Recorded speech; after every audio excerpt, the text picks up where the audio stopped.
উচ্ছেদের আতঙ্কে রাতের ঘুম উড়েছে ব্যবসায়ীদের। দিন কয়েক আগে কাঁকসার ক্যানেল পাড়ের বাজারে উচ্ছেদের নোটিশ ঝোলায় পঞ্চায়েত সমিতি। যে নোটিশের পরেই আতঙ্কের মধ্যে রয়েছেন ক্যানেল পাড়ের ব্যবসায়ীরা। সোমবার কাঁকসা বিডিওকে একটি স্মারকলিপি প্রদান করেন ব্যবসায়ীরা। বাজার মন্দা, সেই মুহূর্তে এই নোটিশ যথেষ্টই হতাশ ব্যবসায়ীরা। অবশেষে দ্বারস্থ হলেন বিডিওর, কিন্তু বিডিও কিছু করার নেই বলেই জানান ব্যবসায়ীরা। কারণ এই জমি না পঞ্চায়েতের অধীন না ব্লকের অধীন, এই জমি ডিভিসির। তাই স্মারকলিপির কপি ডিভিসিকেই পাঠানো হবে বলেই জানিয়েছেন বিডিও। এই কথাই জানালেন ব্যবসায়ীরা।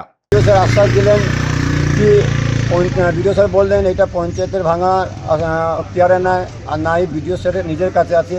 এটা ডিবিসি যার জায়গা আছে ওনার কাছে, ওনার কাছে অক্তিয়ার আছে, ভাঙবে কি ভাঙবে না। এই আশ্বাসটা আমরা পেলাম কি আমরা ডিবিসিকে পাঠাতে, ডিবিসি যা ব্যবস্থা নেবে ওনারা নেবে। আমরা এর মধ্যে আমাদের কোনো ক্ষমতা নেই কাউকে নোটিশ করার না কাউকে ভাঙার। সনাতন গড়াই, 99 নিউজ বাংলা, কাঁকসা। আপনারা দেখছেন 99 নিউজ বাংলা। বদলাবো আমরা।